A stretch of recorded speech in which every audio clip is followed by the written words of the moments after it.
শুধু আজকের দাবি নয়, এ দাবি পূর্বের ফ্যাসিস্ট আওয়ামী আমলেও ছিল, এ দাবি ইনু সরকারের সময়ও ছিল, এ দাবি বর্তমান সরকারের ফলে নির্বাচিত সরকারের সময়ও আছে।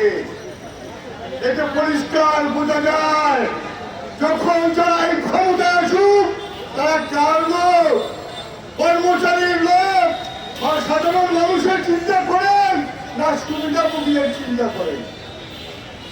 এই সভা থেকে পরিষ্কার বলে দিতে চাই যে আমরা পূর্বের ফ্যাসিস্টদের কাছে শ্রমিকের দাবি দেওয়া আদায় করতে পারি নাই বলেই রাজপথে আন্দোলন সংগ্রামের মাধ্যমে রক্তের বিনিময়, শরীরের বিনিময় একটি নতুন বাংলাদেশ গড়ার চেষ্টা করি। আর সে বাংলাদেশ গড়ার পক্ষে আমরা সফল হই, কিন্তু আমাদের দাবি দেওয়ার পক্ষে আমরা এখনো সফল অর্জন করতে পারি নাই। আমরা দেখেছি রক্তের উপরে দাঁড়িয়ে যে সরকার ক্ষমতায় আসীন হইলেন, তারাও ঠিক একইভাবে রাষ্ট্র পরিচালনা করেছেন। আজকের যে সরকার, এই সরকারের কাছে অবশ্যই আমরা অনেক বেশি আশাবাদী।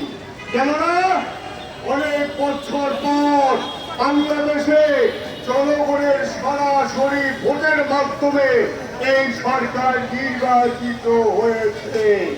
অতএব এই সরকারের এখন দায়িত্ব আউটসোর্সিং এ কিভাবে জাতীয়করণ করা যায় এবং আগামীতে বাংলাদেশে সকল শ্রমিক কর্মচারী